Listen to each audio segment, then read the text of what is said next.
다 같이 한 마음으로 나홈 1장 1절 말씀 같이 합독해 보도록 하겠습니다. 니느웨에 대한 경고, 곧 엘고스 사람 나홈의 묵시 그리라 라고 했습니다. 나홈이라는 선지자가 니느웨는 아수르라는 나라의 도시를 말합니다. 수도를 말합니다. 아수르라는 그 나라의 가장 큰 대도시가 바로 니느웨입니다. 니느웨에 대한 경고입니다.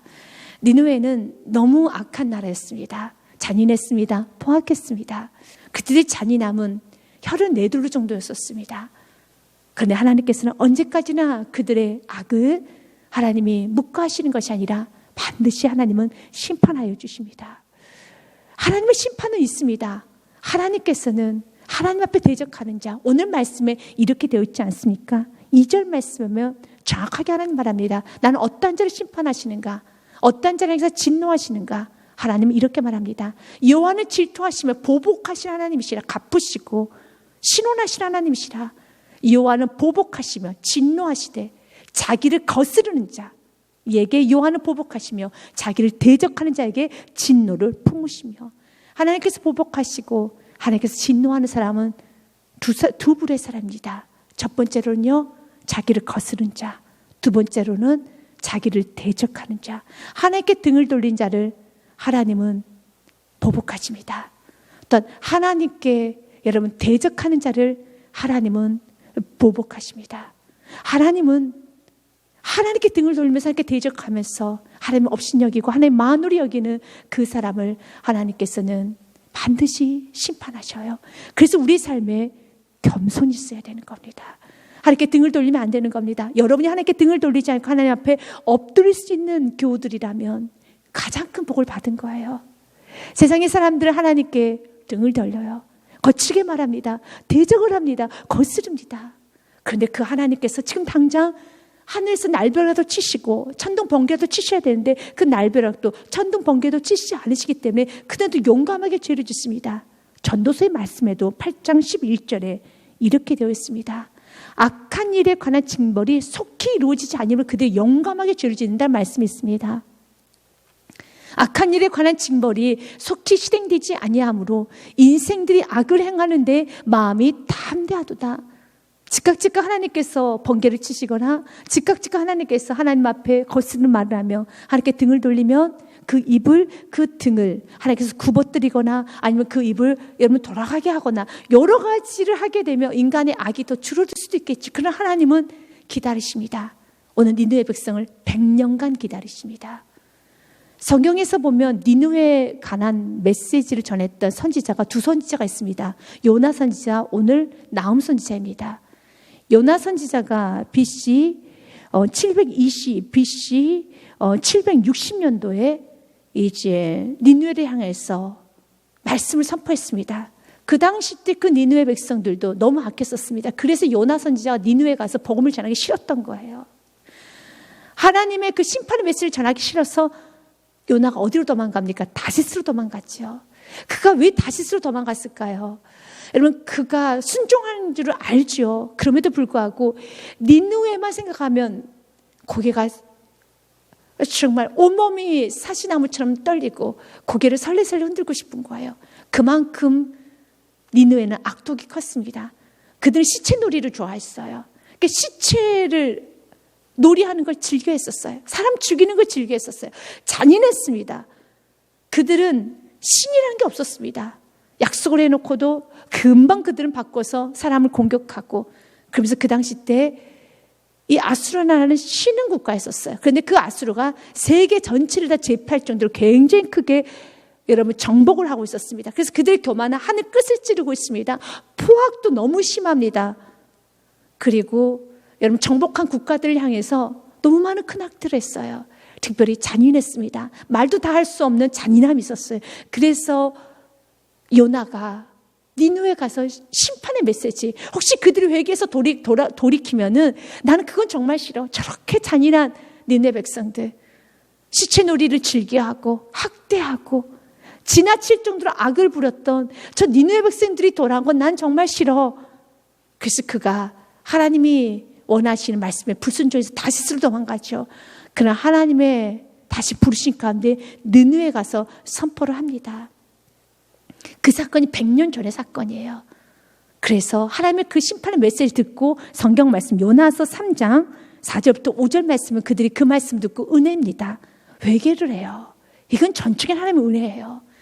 요나가 그 성읍에 들어가서 하루 동안 다니며 외쳐 이르되 40일이 지나면 니느웨가 무너지리라 하였더니 5절 말씀에 니느웨 사람들이 하나님 믿고 금식을 선포하고 높고 낮은 자를 막론하고 굵은 베옷을 입은지라. 회개를 합니다. 그때 하나님께서는 그들의 회개를 받아주셨어요. 그들이 용서하며 그들 주 앞에 돌아왔었을 때 하나님은 받아주셨습니다. 그래서 10절 말씀에 보면 하나님이 그들이 행한 것, 곧 그 악한 길에서 돌이켜 떠난 것을 보시고 하나님이 뜻을 돌이키사 그들에게 내리리라고 말씀하신 재앙을 내리지 아니하시라. 우리 주님께서는 거두셨어요. 이건 은혜입니다. 용서받지 못할 백성이 용서를 받은 겁니다. 마치 우리들의 삶과 같아요. 용서받지 못할 우리들이 다시 인생 후반전을 살아갈 수 있도록 우리 주님께서는 우리에게 시간을 주셨어요. 이미 10년 전에 내 인생을 거둬가고 우리 가정이 깨지고 내가 주님 앞에 설 수 없는 그 인생이었음에도 불구하고 하나님께서 오늘 또 나를 살려주실 뿐만 아니라 기회도 주셔요. 기도할 수 있는 기회, 믿음으로 살 수 있는 기회, 봉사할 수 있는 기회, 예배할 수 있는 기회, 헌신할 수 있는 기회, 뜨겁게 사랑하고 뜨겁게 용서하며 뜨겁게 열정적으로 주님을 사랑하며 살 수 있는 그 기회를 우리에게 주셨다는 겁니다. 그래서 우리는 덤으로 사는 인생이죠. 니느웨 백성들이 그래요. 니느웨 백성들은 덤으로 사는 백성들이죠. 그러나 그 은혜를 잊어버리고 더 지나치게 또다시 악을 행합니다. 또다시 죄를 짓습니다. 그리고 100년 동안 하나님은 기다리세요. 오래오래 참으십니다. 하나님의 긍휼은 결코 작지 않습니다. 하나님의 자비는 결코 작지 않습니다. 하나님의 긍휼과 하나님의 자비는 무한하십니다. 베드로서 후서의 말씀에도 주님 우리에게 이렇게 말을 했죠. 베드로서의 말씀에 주님께 천년처럼 기다리신다는 말씀이 있습니다. 사랑하는 자들아, 죽게는 하루가 1000년 같고 1000년 하루같이 있다는 이 한 가지를 잊지 말아라. 왜 기다리십니까? 한 사람이라도 놓지 않고 다 구원하시기 위해서 기다리십니다. 그러나 그 기다림을 만으로 여기면 안 돼요. 9절 말씀에도 주의 약속이 어떤 이든 더디다고 생각하는 것 같이 더딘 것이 아니라 오직 주께서는 너희를 다하여 오래 참으사 아무도 멸망하지 아니하고 다 회개하게 이르기를 원하시. 다 회개하라는 겁니다. 어떤 회개를 됩니까? 내가 주님께 등을 돌렸습니다. 내가 주님께 대적했습니다. 오늘 말씀대로 내가 주님께 거스른 행동을 했습니다. 말로 거스렀습니다. 행동으로 거스렀습니다. 내 마음이 주님께 너무 거스렀으면 교만했습니다. 이건 우리가 너무 잘 알죠. 내가 얼마나 교만하게 말을 했는지, 교만한 생각을 품었는지, 내가 얼마나 하나님 앞에 거스르게 행동했는지, 내가 하나님께 얼마나 꼿꼿하게 대적을 했는지. 하나님은 우리가 그 모습대로 만나면 안 되기 때문에 기다리시는 거예요. 기다리시는 겁니다. 그러나 언제까지 기다리지는 않습니다. 10절 말씀에 보면요, 그날이 도적같이 옵니다. 그래서 하나님께서는 그들을 심판하십니다. 그러나 주님의 날이 도둑같이 오리니 그날에는 하늘이 큰 소리가 떠나가고 물질이 뜨거운 불에 풀어지고 땅과 그 중에 있는 모든 일이 다 드러나리라. 도둑같이 옵니다. 그리고 다 드러납니다. 그래서 우리는 어떻게 살아야 됩니까? 11절과 12절 말씀에 이 모든 것이 이렇게 풀어지리니 너희가 어떠한 사람이 되어야 마땅하겠느냐 되묻습니다. 어떻게 살아야 됩니까?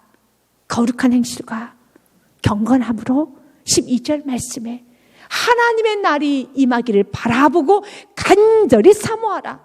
그날의 하늘에 불이 타서 풀어지고 물질이 뜨거운 불에 녹아지려니와. 아멘. 사랑하는 여러분, 하나님을 사모하고 바라며 기다리면서 경건의 생활을 하셔야 되는 겁니다. 하나님께서 은혜를 살려줬으면 니느웨 백성들은 경건의 생활을 해야 돼요. 그러나 그들은 그 경건의 생활을 하지 않습니다. 하나님을 거스릅니다. 하나님을 대적합니다. 하나님께 너무너무 큰 죄악을 범합니다. 또한 하나님 보시기에는 더 이상은 그들을 용서할 수 없는, 더 이상 기다릴 수 없을 만큼 하나님의 보시기엔 악이 가득가득 찼습니다. 이 말씀은 지금 과거 니느웨 백성들에게 하는 말씀이 아닙니다. 저와 여러분에게 하는 말입니다. 혹시 우리 안에 니느웨 같은 모습이 있지 않은가? 은혜를 살려주셨음에도 불구하고, 은혜로 구원받았음에도 불구하고 혹시 내가 니네 백성들처럼 내가 이렇게 악을 하나님 앞에 거스르게 하나님 앞에 혹시 대적하고 있지는 않은가? 대적하면 안 되는 겁니다. 거스르면 안 되는 겁니다. 하나님 앞에 우리가 해야 되는 건 겸손밖에 없습니다. 이사야서 말씀에도 1장 6절에 그래서 지금 좀 이런 말씀하십니다. 너희 발바닥부터 너희 머리부터 발바닥까지 성한 구석이 하나도 없구나.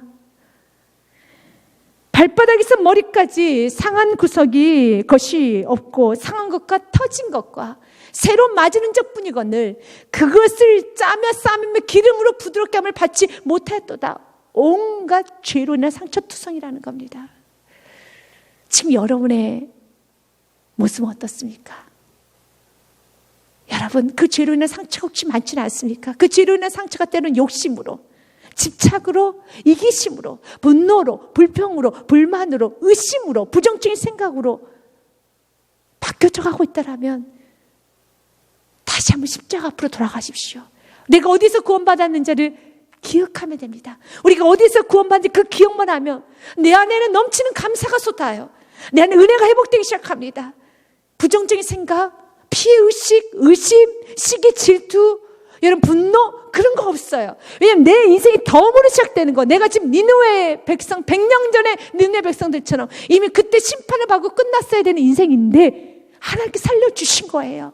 그것만 잊어버리지 않는다면, 그 은혜만 잊어버리지 않고 우리가 살아간다면 우리는 매일매일 어떤 상황에서도 그냥 기뻐요. 그래서 그 말씀 이룰 수가 있어요. 항상 기뻐하라. 어떻게 항상 기뻐할 수 있습니까? 덤으로 사는 인생을 항상 기뻐할 수 있어요. 범사에 감사하라. 어떻게 범사에 감사할 수 있습니까? 지금처럼 코로나19로 인하여서 이렇게 어려운데, 그러나 덤으로 사는 인생, 이미 나는 10년 전에 내 인생은 종집을 찍어야 되는 인생이 내가 지금 덤으로 살고 있다라면, 내가 덤으로 믿음을 살고 있다면, 코로나19의 상황이든 내 경제적으로 어려운 상황이든 내 자녀가 나를 힘들게 하는 상황이든 내가 육체적 질병이 있든 내 가정에 이런 가난이 있든 저런 문제가 있든 상관하지 않고 나는 덤으로 사는 인생이니 범사에 감사합니다. 쉬지 말고 기도하라. 이는 그리스도 예수님 안에서 너희를 향하신 하나님의 뜻이니라. 아멘.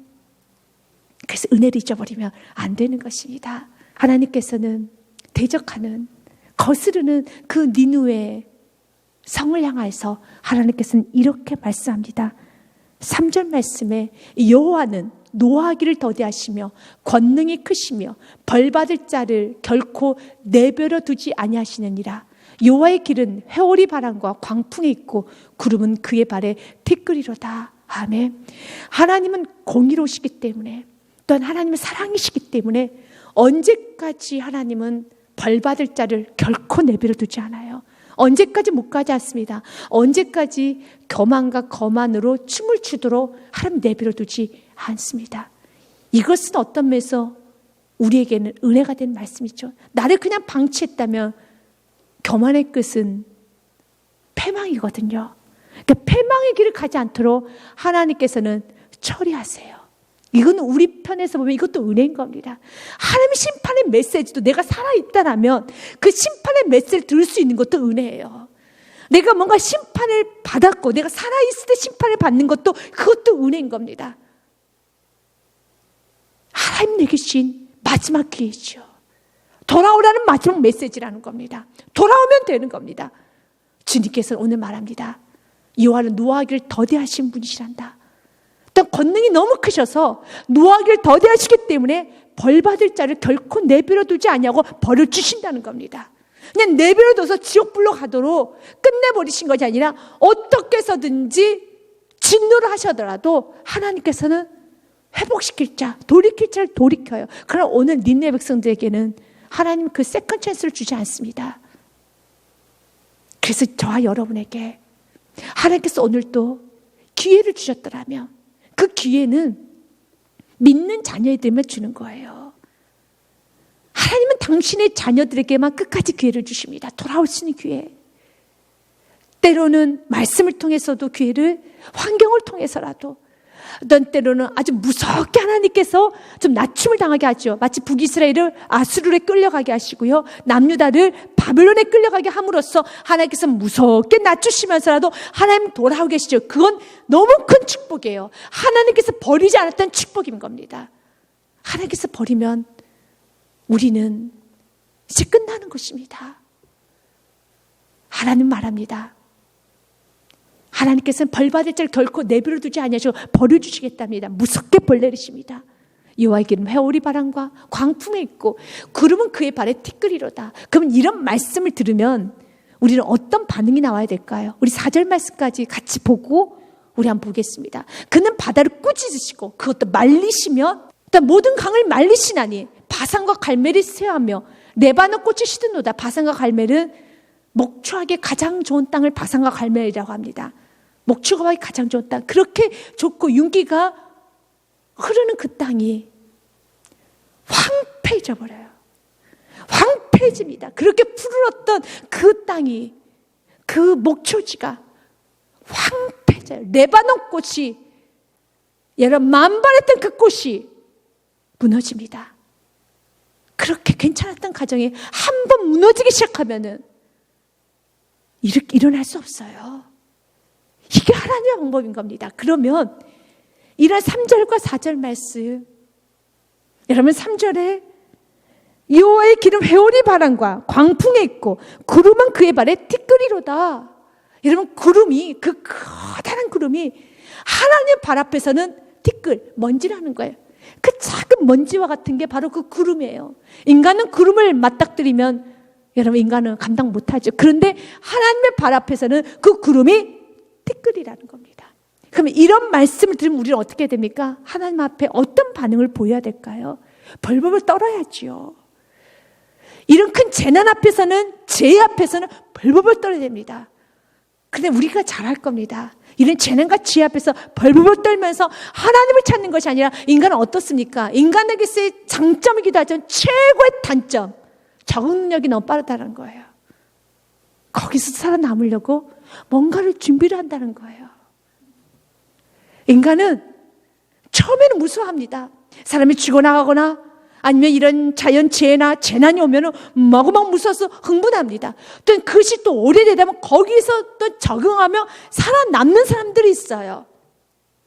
어떻게 해서든지 이것을 이겨야겠다. 이 지진을 우리가 다음에 오는 지진을 더 잘 우리가 준비해서 이 강력한 지진이 더 이상 피해받지 않도록 우리 이걸 이렇게 준비해야 되겠다. 지진은 인간이 막을 수 있는 게 아닙니다. 지진은 인간의 힘으로 방어할 수 있는 게 아니죠. 준비를 해야 됩니다. 우리 여러 가지 자연재해 앞에서 준비를 해야 돼요. 그러나 준비가 먼저가 아니라 무엇입니까? 인간의 무력함과 인간의 부족함을 알고 겸손하게 그리스도인이라면 무릎을 꿇어야 돼요. 벌벌 떨어야 되는 겁니다. 이것이 가장 첫 번째 반응인 겁니다. 그런데 어리석게 사람들은 그 재앙 앞에서 고난을 많이 주셨어요. 이 고난 앞에서 적응을 하면서 그 안에서도 여러분 웃고 그 안에서도 여러분 살아가요. 오히려 비아냥거린다는 겁니다. 시편 말씀에 보면 94편의 말씀과 에레미야서 5장의 말씀에 보면 이런 말씀이 있습니다. 하나님께서 복수하신다는 말씀이 있어요. 마치 오늘 나오미 말씀처럼 동일한 말씀의 내용입니다. 여호와여 복수하신 하나님이여 복수하신 하나님이여 빛을 발하소서. 2절 말씀에도요. 세계를 심판하신 주여 일어나서 교만한 자들에게 마땅한 벌을 줬어. 그럼 왜 이들에게 복수를 해야 되며 왜 이들에게 벌을 내리셔야 되는가? 이들이 하는 말이 너무 안 좋아요. 7절부터 9절 말씀까지 보면 말하기를 그들이 하는 말입니다. 여호와가 보지 못하며 야곱의 하나님을 알아차리지 못하리라 하나이다. 백성 중에 어리석은 자들아 너희는 좀 생각 좀 해봐라. 무지한 자들아 너희가 언제나 지혜로울까? 귀를 지으신 이가 듣지 아니하시리라. 눈을 만드신 이가 보지 아니하시리라. 그런데 그들은 보지 못해, 듣지 못해. 그래서 인간이 어리석은 거예요. 그래서 겸손할 수 있는 사람이 지혜로운 사람입니다. 여러분에게 이 겸손함이 있다라면 여러분 최고로 지혜로운 겁니다. 에레미야서 말씀에도 5장 20절부터 25절 말씀에 보면 인간의 어리석음이 그대로 드러나 있습니다. 너는 이를 야곱의 집에 선포하며 유다에 공포하며 이르기를. 유다는 이스라엘 백성들 선택된 백성들, 저와 여러분처럼 하나님의 자녀가 된 백성들이죠. 너무 어리석어요. 세상 사람들은 그렇게 어리석었다 하지만 우리 그리스도인들은 어리석으면 안 되는데, 그들은 21절서부터 말하기를요, 21절서부터 25절까지 어리석고 지각이 없으면 눈이 있어도 보지 못하며 귀가 있어도 듣지 못하는 백성이여 이를 들을지어다. 여호와의 말씀이니라. 너희가 나를 두려워하지 아니하느냐? 내 앞에서 떨지 아니하겠느냐? 내가 모래를 두어 바다의 한계를 삼되 그것을 영원한 한계를 삼고 지나치지 못하게 하였으므로 파도가 거세게 이나 그것을 이기지 못하며 뛰노나 그것을 넘지 못하느니라. 누가 한계점이라는 겁니까? 하나님의 한계점이죠. 바다가 침몰하지 못하도록, 바닷물이 땅으로 뒤덮지 못하도록, 홍수가 매같이 범람하지 못하도록 하나님 지켜서 한계를 주셨어요. 바다와 땅을 구분시켰죠. 다 하나님이 하셨습니다. 영원한 한계를 삼으신 분이 하나님이십니다. 23절 말씀에도요, 그러나 너희 백성은 배반하여 반역하는 마음이 있어서 이미 배반하고 갔으며, 24절 말씀에 한번 같이 읽겠습니다. 그들이 하는 말이 너무 교만합니다. 또 너희 마음으로 우리에게 이른 비와 늦은 비를 때를 따라 주시며 우리를 위하여 추수 기한을 정하시는 우리 하나님 여호와를 경외하지 하자 말하지도 아니하니. 경외하지 말자. 비를 주시고 추수하게 하시는 그 하나님, 바다의 경계를 여러분 지으실 수 있는 하나님, 천재 만물의 주관자 그 하나님께 겸손히, 어려우면 비가 내리지 아니하면 비를 줄 수 있는 분에게 엎드려 예배를 되는데, 비를 주실 수 있는 하나님께 예배하는 것이 아니라 비가 내리지 않자.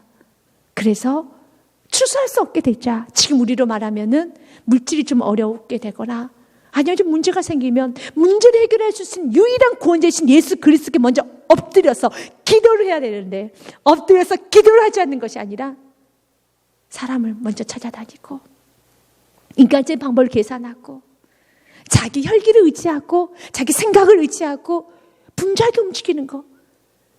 사랑하는 여러분, 기억하십시오. 어려우면 어려울수록, 자녀가 감당하기 힘들면 힘들수록, 사업적인 감당하면 힘들면 힘들수록, 여러분의 삶이 난 너무 연약해, 난 참 부족해 하면 한다는 게 느껴지면 느껴질수록 유일한 구원자신 영원한 공급자, 완전하신 그분께 여러분 인생을 맡기며 겸손하게 기도를 하셔야 돼요.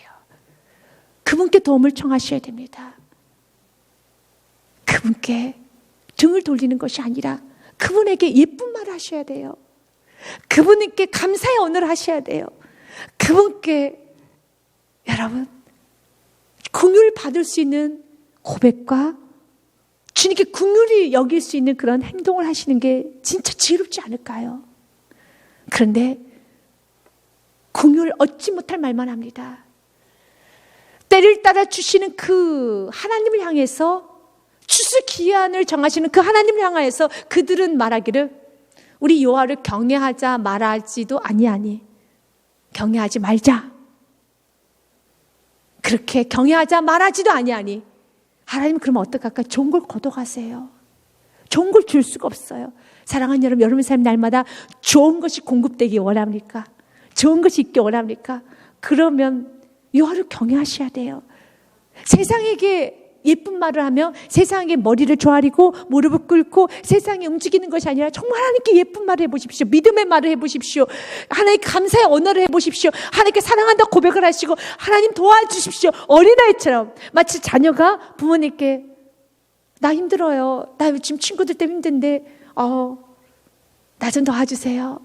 나를 기도해 주세요. 이렇게 말하면 너무 예쁜 것처럼 우리가 자녀로서의 합당한 언어, 자녀로서 합당한 태도를 우리에게 보여야지만 좋은 것이 오는 거예요. 24절처럼 하나님 앞에 이렇게 하나님께서 정말 하나님을 향해서 좋지 않은 말을 하면 무슨 복이 오겠습니까? 하나님 여호와를 경외하자 말하지 아니하면 복이 안 옵니다. 그래서 25절 말씀에 너희 허물이, 너희가 그렇게 말하는 그 행동과 그 말하는 그 말과 그 마음으로 인하여서 이러한 일들을 물리쳤고 너희 죄가 너희로부터 좋은 것을 막았느니라. 좋은 것을 바로 그들이 막은 거예요. 하나님은 오늘도 우리에게 좋은 걸 주시기 원합니다. 가정에 좋은 걸 주시기 원하고 우리 심령에 좋은 걸 주시기 원합니다. 좋은 것밖에 원합니까? 여러분 날에 좋은 날이 있기를 원합니까? 주님 앞에 거스른 행동하지 마십시오. 대적하는 말을 하지 마십시오. 정말 주님께 사랑한다고 고백하십시오. 그러나 내가 구원받은 자녀라면 이 사랑한다는 말을 내가 억지로 아니면 의도적으로 하는 마음을 갖지 않아도 내가 구원의 감격이 있으면 그냥 감사가 나와요. 주님 앞에 살려주신 은혜 너무 감사하다는 겁니다. 하나님, 나를 살려주셨습니다. 나 같은 죄인을 살려주셨습니다. 우리의 가정을 살려주셨습니다. 정말 주님 너무 감사합니다. 우리는 지금 오늘 하루 사는 게 감사할 따름이에요. 즉 은혜인 겁니다. 누구는 여러분 세상을 먼저 떠나고 싶어서 떠났겠습니까? 그건 아니죠. 그래서 저와 여러분 오늘 하루를 살고 있는 저와 여러분은 오늘 하루를 현재를 또한 영어 현재를 프레젠트, 그 프레젠트란 현재는 또 다른 의미가 있지요. 선물입니다. 저와 여러분 그냥 선물을 받은 거예요. 하루 하나님 은혜로 선물을 받은 겁니다. 그렇기 때문에 우리는 세상을 먼저 떠나신 누군가를 위해서는 우리는 오늘 하루 어떻게 살아야 되겠습니까? 감사하면서 여러분 귀중하게 소중하게 살아야 되는 것이 먼저 떠난 사람들에 대한 예의지 않을까 싶어요.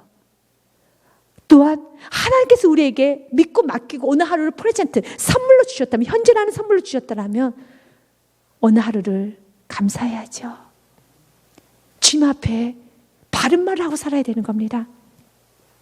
그러나 그들은 너무 완악하게 삽니다.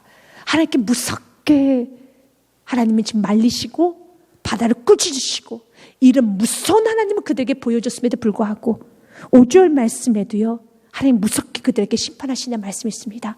그로 말미암아 산들이 진동하며 지진이 일어나며 작은 산들이 녹아버립니다. 그 앞에서는 땅 그 세계가 그 가운데서 있는 모든 것들 쏟아오르는도다. 산이 쏟아오르고 꺼지고 쏟아오르고 꺼지고 무엇입니까? 지진이죠. 붕괴죠. 붕괴를 시킬 수 있는 온 우주를 붕괴시키고 천지만물을 붕괴시킬 수 있고, 여러분 우리 가정도 붕괴시킬 수 있고 강력한 나라도 붕괴시킬 수 있을 분은 하나님이십니다. 하나님은 강력한 나라, 절대 붕괴되지 않을 것 같은 나라 니느웨도, 그 도시도 완전히 붕괴시켜버립니다. 절대 무너지지 않을 것 같은 그 나라도, 그 가정도, 그 인생도 하나님 무너뜨릴 수 있습니다. 그러나 반대로 생각해 본다면 절대 세워지지 않을 것 같은 가정도, 회복되지 못할 것 같은 심령도 하나님을 이렇게 세우면 진토에서도 흙덤에서도 일어나는 믿으시길 바라겠습니다. 하나님은 세우지 못할 자가 없고 또 무너뜨리지 못할 자도 없습니다. 모든 주권은 하나님께 있습니다. 6절 말씀에도 성경 이렇게 말합니다. 누가라는 단어가 있습니다. 같이 읽겠습니다. 누가 능히 그의 분노 앞에 서며 누가 능히 그의 진노를 감당하랴. 그의 진노가 불처럼 쏟아지니 그로 말미암아 바위들이 깨진도다. 아멘. 누가 그의 진노를 감당할 수 있겠습니까? 절대 감당 못해요. 하나님의 심판에 맞설 수 있는 사람은 없습니다. 그 무서운 날이죠. 그날 신원의 날입니다. 보복의 날입니다. 그 누구도 하나님의 그 진노를 막아낼 사람이 없어요. 이것을 우리는 우리의 현장에서도 보게 됩니다. 때로는 자연재해를 통해서, 재난을 통해서, 때로는 각자에게 온 어떤 질병을 통해서, 내가 아무리 사랑해도 여러분 자녀가 질병에 걸리면 돈을 이만큼 가지고 오고, 여러분 울고 무릎 꿇고 의사에게 매달리고 또 매달려도 어떤 병은 치료가 안 되는 병이 있지 않습니까? 그럼 어때요? 그 부모는 가슴이 찢어지죠. 또 그 자녀는 너무 가슴이 아픈 거예요. 이것이 바로 인간의 실존인 겁니다. 이렇게 작게는 각자 개인의 삶 가운데서도 우리 주위에서 이런 걸 좀 보게 됩니다. 어떤 자연 앞에서도 우리 인간의 무력함을 보게 됩니다. 이것과 비교 안 되는 겁니다. 이것은 억만분의 1밖에 되지 않은 고통의 강도입니다. 그 억만 배나 더 큰, 억만 배가 더 큰 마지막 때 심판이 있어요. 그래서 우리 예수께서 이 땅에 오신 겁니다. 그 심판을 면하게 하시기 위해서. 오늘 바위들이 깨졌다고 그랬잖아요. 그런데 예수께서 이미 먼저 우리가 마지막 심판 때 바위들이 다 깨져요. 그래서 그 바위가 우리 이를 덮어요. 그런데도 우리는 희죽희죽 웃으면서 이렇게 말합니다. 주님 제발 이 바위를 내 위에 덮어주세요. 왜요? 그 바위에 내 머리가 깨지고 내 온몸 필성이가 되어도 이 죄를 가리고 싶어서, 마지막 때는 이 죄를 가리기 위해서 우리 인간은 몸부림을 치게 될 겁니다. 그래서 이렇게 말합니다. 산들아 나를 좀 덮어라, 바위야 내 위에 떨어져라 라는 말을 합니다. 바위가 깨지고 내 위에 떨어지는 건 너무 무섭지만, 그러나 마지막 때는 이 엄청난 바위가 깨져버리는 그 엄청난 현장 가운데서도 우리가 하나님께 제발 이 바위가 나를 좀 깨뜨려서 나를 부서뜨렸으면 좋겠다. 이 죄라는 게 이렇게 마지막 때에 내가 죽었던 모든 양심이 다 깨어나요.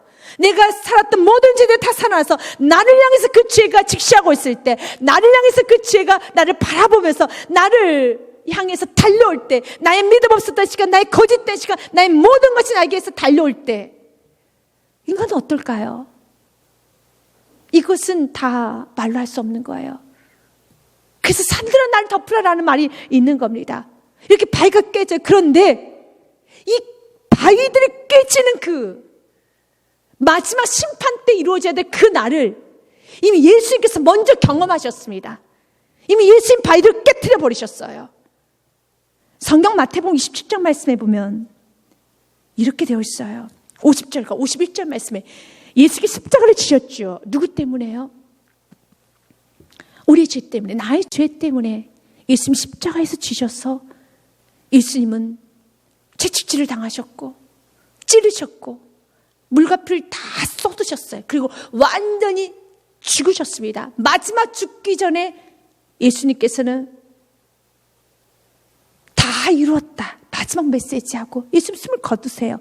이 말씀이 마지막 7마디의 말씀을 십자가에서 하시고 난 후에 예수님 십자가에서 숨을 거두셨다는 그 말씀이 기록됐어요. 예수께서 다시 크게 소리 지르시고 영원히 떠나시니라. 다 이루었다, 다 이루었다. 맞습니다. 지금 다 이루셨어요. 주님께서 찢어지심으로, 주님께서 피가 터지심으로 다 이루셨어요. 그런데 그 다 이뤘고 예수께서 죽으셨을 때 어떤 일이 일어났느냐? 51절 말씀, 바위가 터집니다. 예, 성소의장 위로부터 아래까지 찢어지고 찢어져 들이대고 땅이 진동하면 바위가 터지고, 원래 이 바위가 터지는 것은 마지막 심판 때 이 터져서 여러분 난리가 나야 되는 그 마지막 때죠. 바위가 터지고 그 바위는 날랑해서 굴러오고, 그리고 우리는 오히려 바위에 다 부스러진 인생이 더 낫겠다라고 곳곳에서 성토를 하면서 이 죄 때문에 온갖 무서운 여러분 마지막 심판 때 그 한 부분이 이루어져요. 바위가 터집니다. 그런데 이 바위는 끔찍한 바위가 아니에요. 예수께 다 이루신 걸 알기 때문에 이루셨음을 보여주면서 바위도 터집니다. 바위도 터져요. 오늘 그 심판에 나옴에 있었던 바위가 터진 건 심판의 메시지였죠. 근데 예수님께서 죽으시고 나서 바위가 터졌어요.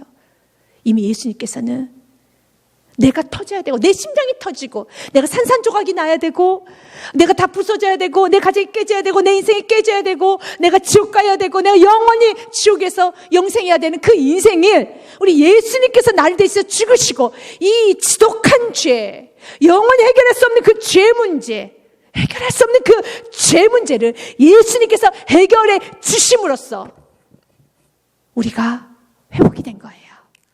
우리가 살아난 것입니다. 그 성경 말씀이 이렇게 되어 있죠. 이 성소휘장이 위로부터 아래까지 찢어졌다고 됐어요. 히브리서 말씀 10장 말씀에 보면 그 성소휘장이 무엇을 상징하는가에 대해 성경 말합니다. 그러므로 형제들아, 우리가 예수님의 피를 힘입어 성소에 들어갈 담력을 얻었나니. 아멘. 성소휘장이 찢어졌지요. 누구로 인해서요? 예수님께서 죽으시면 찢어졌지요. 우리가 성소에 들어갈 수 있는 이유는 예수님의 피 때문에 들어갈 수 있는 겁니다. 그 휘장은 뭘 상징하는가? 20절 말씀에 같이 읽겠습니다. 시작. 그 길은 우리를 위하여 휘장 가운데를 열어놓으시 새로운 살 길이요, 휘장은 곧 그의 육체니라. 육체가 찢어진 거예요. 육체가 위에서 아래로 쭉 찢어진 겁니다. 그리고 우리는 그 육체를 지나서 보혈을 지나 아버지 품으로 들어간 거예요. 보혈을 지나 천국으로 들어가는 거예요. 보혈을 지나 아버지 하나님 품으로 들어가는 겁니다. 그래서 보혈이 없으면 이 심판에서 제대할 수가 없어요. 여러분, 보혈을 받으셔야 돼요. 보혈을 먹으셔야 돼요. 보혈로 씻김을 받으셔야 되고, 예수의 피를 먹으셔야 되고, 예수님의 그 잔을 받으셔야 되고, 예수의 그 몸, 그 살을 먹으셔야 돼요. 우리가 예수의 피가 아니면, 예수의 살이 없으면 우리는 죄산 못 받아요. 그럼 우리는 심판 다 받아야 되는 겁니다. 이 심판에서 나올 자는 아무도 없습니다. 오늘 성경에 이렇게 돼 있잖아요. 누가 감히 나의 심판 앞에서, 나의 분노 앞에서 서며 누가 능히 그의 진노를 감당하랴. 또 피할 수 있는 사람이 있겠느냐? 없습니다. 그의 진노가 불처럼 쏟아지니 그로 말려 바위들이 깨진도다. 그런데 단 한 사람만, 단 한 부류만 그 분노에서, 그 진노에서 비껴가는 사람이 있어요. 지나가는 사람이 있습니다. 어떤 사람요? 예수의 보혈의 피로 씻음 받은 사람, 예수의 보혈의 피를 마신 사람, 예수의 그 살을 먹은 사람, 그 사람만이, 사랑하는 여러분, 그 진노에서 달서버될 수 있습니다. 이월될 수 있습니다. 그 진노에서 여러분 지나갈 수가 있습니다.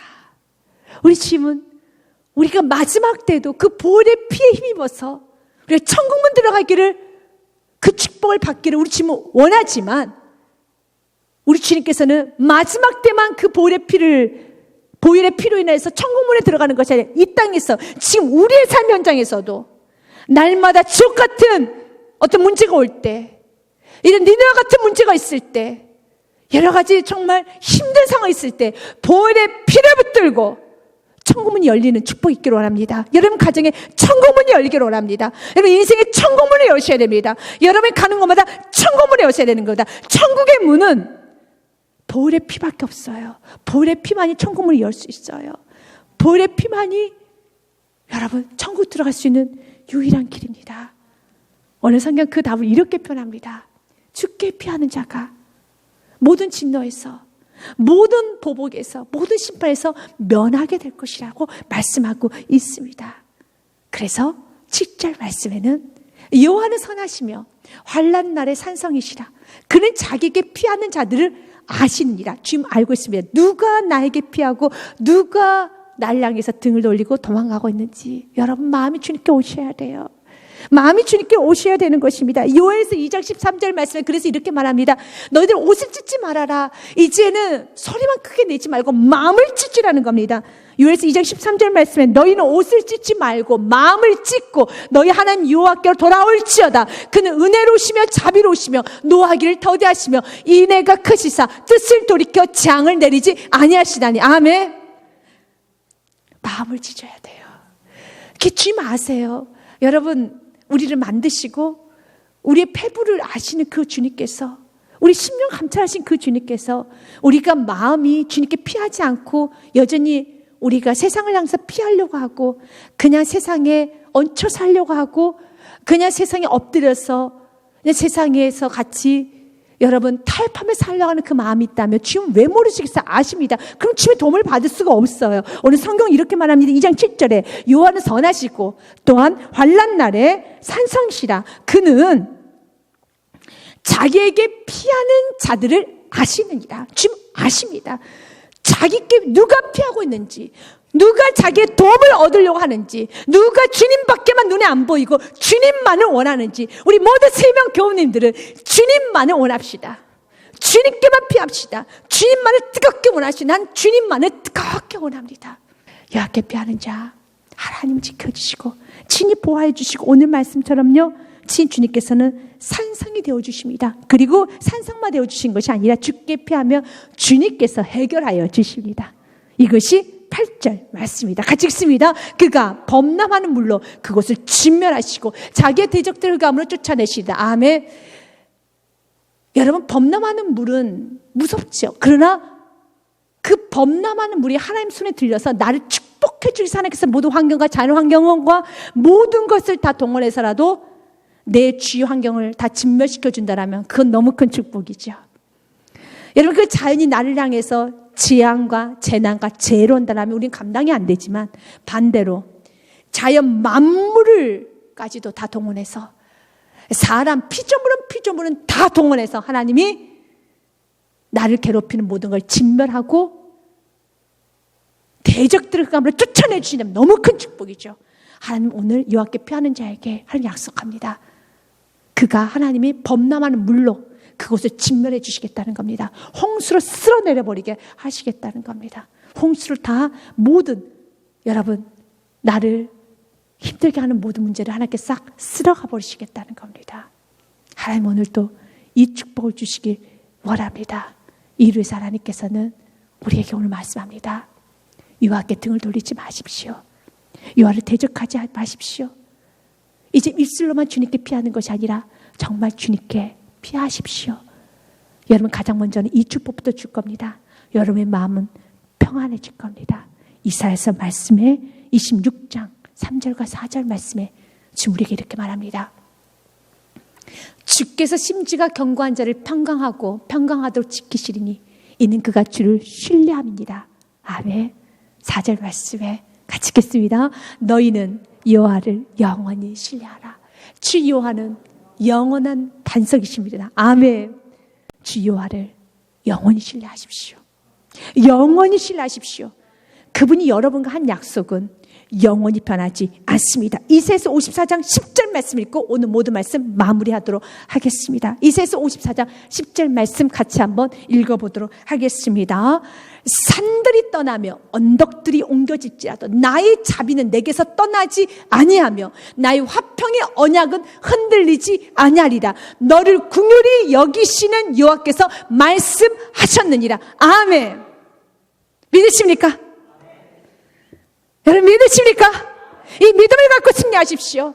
산들을 떠나며 언덕들 옮겨질지라도 나의 자비는 내게서 떠나지 아니하며 나의 화평의 언약은 영원히 흔들리지 아니하느니라. 나 여호와께서 말씀하셨느니라.